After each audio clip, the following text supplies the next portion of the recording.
ਵਾਹਿਗੁਰੂ ਜੀ ਕਾ ਖਾਲਸਾ वाहिगुरु जी की फतेह। सत श्री अकाल, नमो बुधाय। जम्मू निवासी साथियों, अस्सलाम वालेकुम साथियों। वॉइस ऑफ मानवता न्यूज चैनल पर आप सभी का स्वागत है। मेघराज सिंह यूएसए से। साथियों, आप सभी जानते हैं कि वॉइस ऑफ मानवता उठाता है सबकी आवाज़, गरीबों की, मजलूमों की और सभी की आवाज़ उठाता है, सच्ची आवाज़ उठाता है। तो आज जो खबरें आ रही हैं दिल्ली से, जो शैतान लोग हैं आरएसएस से, जो एक भारत के अंदर एक आतंकी ग्रुप है, उसमें उसके और एक अजीत डोभाल है। ये दो सरगने हैं जो पूरे भारत को संभाले रखे हैं, जो भारत को कंट्रोल करते हैं। एक मोहन भागवत और एक अजीत डोभाल। ये वो कहते हैं कि इनकी मर्जी के बिना पत्ता भी नहीं हिलता। ऐसा सरकारी महकमे में ऐसा होता है। वैसे इनकी मर्जी चलती नहीं है कहीं भी, लेकिन सरकारी महकमे में इनकी चलती है। तो सरकारी महकमे के बिना कोई भी वहां पर इनके बिना, मर्जी के बिना चल नहीं सकता, मोहन भागवत के बिना और ये अजीत डोभाल। अभी किसान आंदोलन जो चल रहा है दिल्ली के अंदर, ब्रिजपाल जी कहना चाहते हैं, कुछ जोड़ लेते हैं साथ में। आज ब्रिजपाल क्या आंदोलन जो चल रहा है किसानों का, उसमें क्या कहना चाहते हैं? उसमें जो शैतान जो है आरएसएस के वहां पर घुसे हैं, तो साथियों उसमें जो बात कर रहे थे हम, इसमें कि उनके शायद कैमरा नहीं हो पा रहा, तो ब्रिजपाल जी का, ब्रिजपाल सिंह जी का, इसमें कर आवाज मेरी बंद तो नहीं हो गई? क्योंकि कई बार क्या होता है इसमें आवाज बंद हो जाती है। इसमें आवाज जो है जिस टाइम में कहीं जोड़ने की कोशिश करते हैं किसी को, उस वक्त आवाज बंद हो जाती है। तो उसमें मुझे यस लिख कर भेजा कि आवाज पूरी आ रही है क्या। तो हम बात कर रहे हैं इसमें कि जो आज जो है वहां पर किसान आंदोलन चल रहा है दिल्ली के अंदर, सभी के सभी बैठे हैं आराम से। किसान तो दिल्ली से, मतलब पंजाब से 9 बैरियर तोड़कर दिल्ली में पहुंचे हैं। लेकिन शैतान जिससे जो जिसके पास में सरकार है, मनुवादी सरकार है, जो विदेशी जो लोग हैं भारत में रहते हैं, जिनको ब्राह्मण बोलते हैं, मनुवादी बोलते हैं, वो विदेशी लोग हैं जिनका हाथ पावर है फिलहाल भारत में।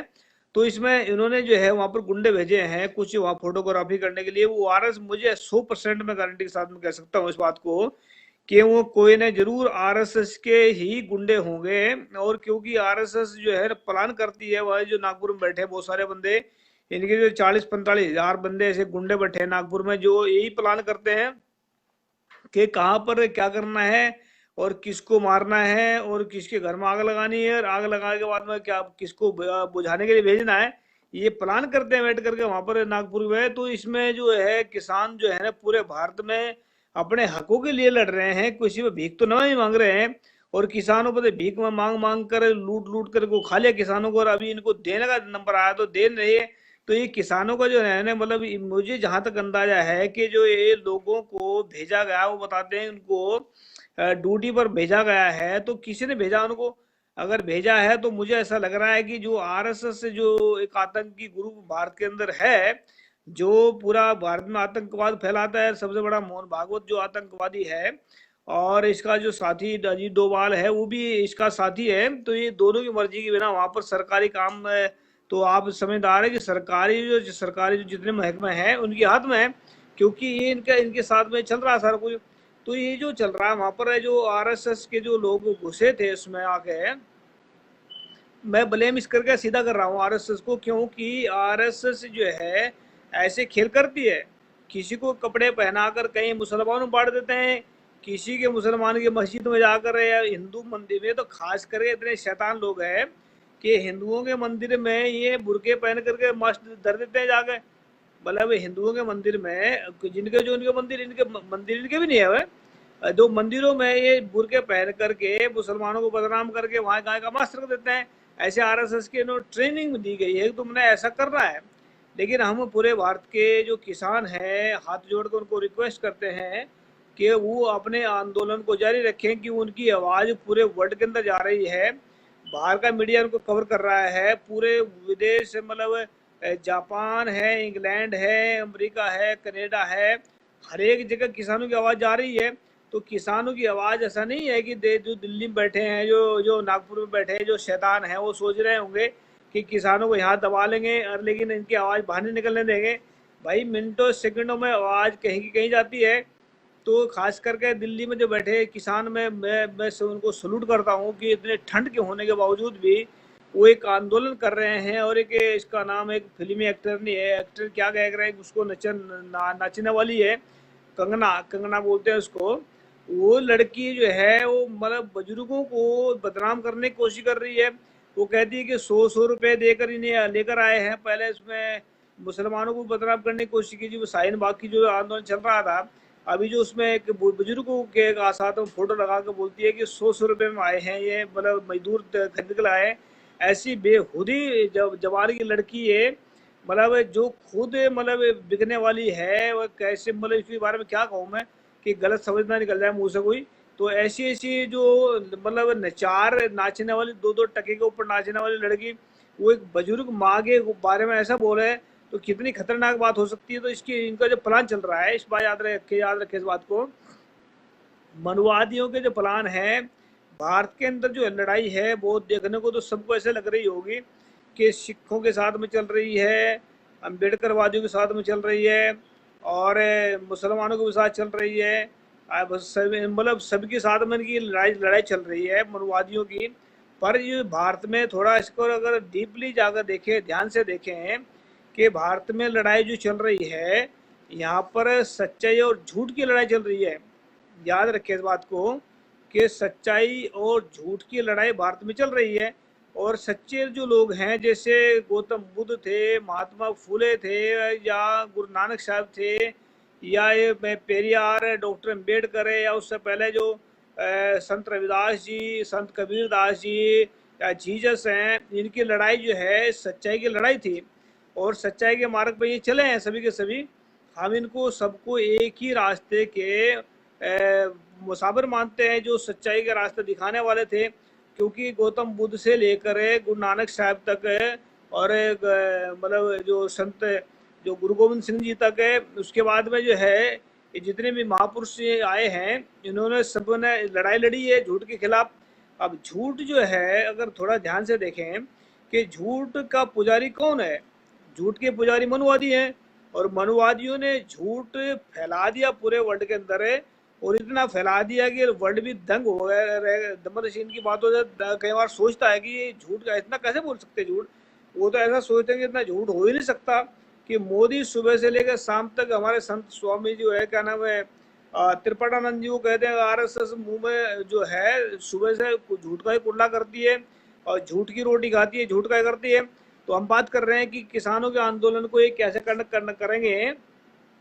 हो सकता है कि शायद आने वाले वक्त में ये ऐसा कर सकते हैं कि इनके जो चार पैतरे हैं, जो साम दाम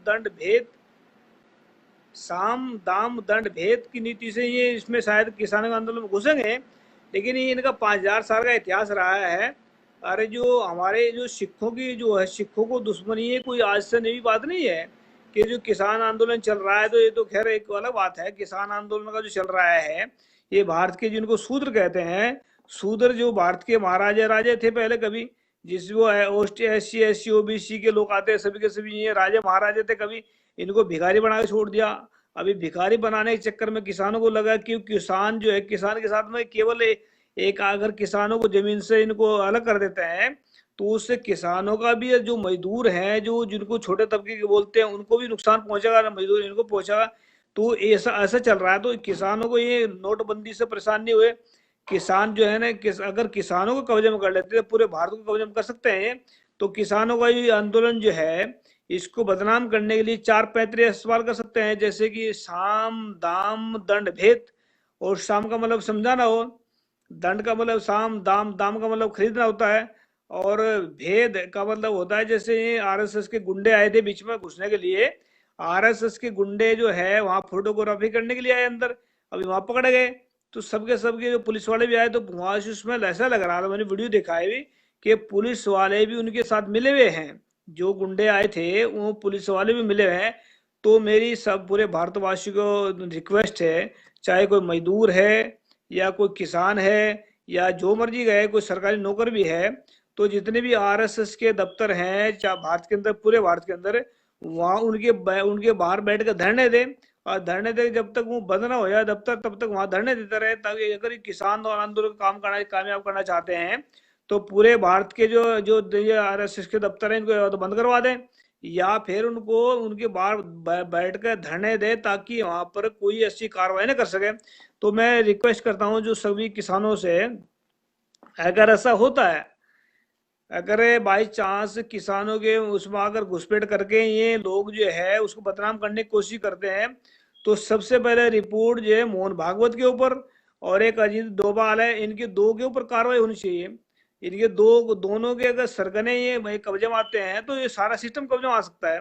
अगर ये ऐसे होता है कि कभी मतलब किसानों के आंदोलन में आकर ये दोबारा एक ऐसी गड़बड़ करते हैं, तो खास करके मेरी किसानों से रिक्वेस्ट है पूरे भारत के अंदर से कि जो है इनके अजीत डोभाल और जो क्या नाम मोहन भागवत, इनके दोनों के ऊपर कार्रवाई होनी चाहिए। इनको इनको इसके ऊपर ऐसी हो, तो अगर ये ऐसा नहीं ऐसा होता है तो मेरी रिक्वेस्ट है सभी से, तो किसान आंदोलन जो है वो शांतमय चल रहा है, वो किसी को परेशान नहीं कर रहे हैं, घर से रोटी बनाकर ला रहे हैं या कोई भी खा रहे हैं या अपने सारा कुछ अपना कर रहे हैं।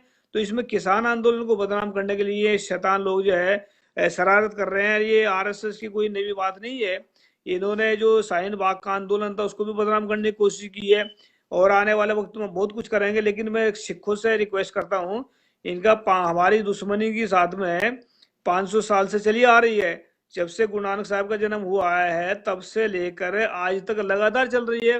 500 साल से ब्राह्मणों के साथ में दुश्मनी है। दुश्मन ब्राह्मण समझता दुश्मन, सिखों को दुश्मनी किसी के साथ में नहीं है, लेकिन ब्राह्मण 500 साल से सिखों को दुश्मनी समझ रहा है। अरे ये दुश्मन जब दुश्मन समझता है 500 साल से, तो वो कैसे न्याय देगा?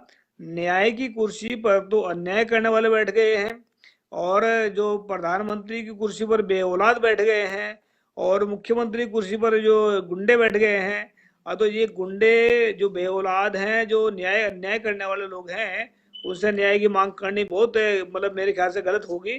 तो मैं किसानों से रिक्वेस्ट करता हूँ अपना सावधानी से अपना आंदोलन जारी रखें और ये कामयाबी जरूर मिलेगी। और पूरे पूरे वर्ल्ड के अंदर ये बात फैल चुकी है कि किसान आंदोलन कर रहे हैं और शांतमय कर रहे हैं, चारों तरफ से हाँ मतलब सपोर्ट मिल रही है किसानों को। तो खास करके जो है इन आरएसएस के गुंडों से, और मैं खास करके उनको भी रिक्वेस्ट करना चाहता हूँ जो एसटी एससी ओबीसी के लोग आरएसएस में काम कर रहे हैं, वो खास करके इस बात का ध्यान दे कि आरएसएस आपको सिर्फ तो सिर्फ कुत्ता समझती है। जो एसटी एससी ओबीसी के लोग हैं उनको बड़ा दुश्मन समझती है जो आरएसएस में काम कर रहे हैं। अगर यकीन नहीं है मेरी बात का, तो आप अपने जन्म कुंडलियों में चेक कर लें जाके। जन्म कुंडलियों में जो लिखा हुआ है वहां पर ऐसा लिखा होगा कि जो जहां पर जिन जिन की जन्म कुंडलियों में जो आरएसएस में काम करने वाले लोग हैं, अगर उनकी जन्म कुंडलियां बनी हुई है तो वो जन्म कुंडलियां चेक कर लें। उनकी जन्म अगर जो जिन जिन की जन्म कुंडलियों में लिखा हुआ है कि गण में लिखा शूद्र और वर्ण में लिखा हुआ है राक्षस, और इसमें जो है योनि में लिखा होगा कहीं ना कहीं ऐसा, योनि में लिखा होगा कुत्ता बिल्ली सांप ऐसा लिखा होगा। तो खास करके जो आरएसएस में काम करने वाले लोग हैं जो गुलाम बनने जा रहे हैं, खुद गुलाम बने, तो वो इस बात का ध्यान दे कि अगर उनकी जन्म कुंडली में चीज लिखी है तो ब्राह्मण आपको कभी बख्शेगा नहीं है, ना ही वो आपको अपना मित्र समझता दुश्मन समझता है। तो जिनकी जन्म कुंडली में याद रखें, जिनकी जन्म कुंडली में लिखा हुआ है क्या कि राक्षस लिखा वर्ण में लिखा वो शूद्र और गण में राक्षस लिखा हुआ है, चंडाल लिखा होगा या कुत्ता बिल्ली योनि लिखा होगा, तो ये इनको ब्राह्मण अपना गुलाम कुत्ता समझता है। ब्राह्मण जो इनको अपना चमचा समझता है। तो अपने चमचागिरी से बाहर निकल करके गुरु गोविंद सिंह जी ने कहा है कि इन गरीब सिखन को देऊ पातशाही, याद रखे हमारी गुरियाई, कि उन्होंने कहा गरीबों को शिक्षा वो सिख बनाना चाहते हैं, पातशाही बादशाह देते हैं। तो याद रखिए इस बात को कि अगर आप लोग बादशाह बनना चाहते हैं तो सिख बने, या आज़ादी से रहना चाहते हैं तो ब्राह्मणवाद को बिल्कुल त्याग दे जिंदगी में से। कि भाई साहब कौन से जुड़ना चाहते हैं? भाई साहब मैंने रिक्वेस्ट सेंड किया भी आपको, अगर आज जुड़ना चाहते हैं तो बोलिए। अब क्या दशरथ रॉय, तो हम बात करना चाहते हैं कि अगर अगर ब्राह्मणों को त्यागते हैं तो आप बादशाह हैं, अगर ब्राह्मणों को नहीं त्यागते तो आप मतलब शूद्र भी हैं, अछूत भी हैं और उनके गुलाम भी हैं। तो ब्राह्मणों को त्यागने का मतलब ही है कि मानसिक गुलामी से आजादी, और ब्राह्मणों को त्यागने का मतलब ही गटर से गंदे गटर से बाहर निकलना। ब्राह्मणों को त्यागने का मतलब ही है कि मुकम्मल गुलामी से आजादी। तो ये सिख धर्म ऐसा धर्म है पूरे भारत के अंदर जो सिर्फ भारत के मूल निवासियों को आज़ाद कराने के लिए आया है। और इसका उदय हुआ है सिख धर्म का कि भारत के जो मूल निवासी हैं उसको पढ़ करके अपनी मानसिक गुलामी से भी आज़ाद मिल सकते हैं और शरीर की गुलामी से भी आज़ाद हो सकते हैं। तो याद रखिए कि जो सिख आंदोलन चल रहा है, जो किसानों का आंदोलन चल रहा है, ये हम सब का आंदोलन है। और इसमें जब सभी के सभी साथ दे तो हमारा फुल सपोर्ट है वायु मानवता का सिख आंदोलन को। और उम्मीद करते हैं वो इसी तरीके से आंदोलन करते रहेंगे शांतमयी। और याद रखिए जो शैतान घुसने की कोशिश कर रहे हैं उनसे भी सावधान रहे। शैतान का मतलब होता है जो घुसपैठ करते हैं और जो लेकर खाते हैं, जो मांग कर खाते हैं, मैं इसके नाम पर क्या नाम है, दान के नाम पर, तो सभी शैतान होते हैं। याद रखिए इस बात को कि अपना ख्याल रखें। अगर इधर उधर के मतलब कहीं आपके दुआले लगता है कि वो कोई सलाह कर रहे हैं, ऐसा कोई आरएसएस के गुंडे कि वहां पर जाकर ऐसा करेंगे, तो आप जो है उनसे सावधान रहे, सावधानी बरतें और सावधानी से काम ले। अगर जो है अगर कोई भी आरएसएस के जो गुंडे करते हैं कार्रवाई में, तो सबसे पहले मेरी रिक्वेस्ट है मोहन भागवत और जो है इसका अजीत डोभाल, इन दोनों के ऊपर कार्रवाई करनी चाहिए, तभी ये बाज आएंगे, नहीं तो नहीं आएगा कोई भी। तो थैंक यू सबका जिन्होंने कमेंट किए और उम्मीद करता है आप सभी के सभी सच्चाई और ईमानदारी से चल करके अपना राज की तरफ बढ़ेंगे। मनुवाद से आज़ादी का मतलब ही है बादशाहत। और अगर मनुवाद की गुलामी में पिसना चाहते हैं तो याद रखिए मनुवाद कभी भी आपको आज़ाद नहीं जीने देगा।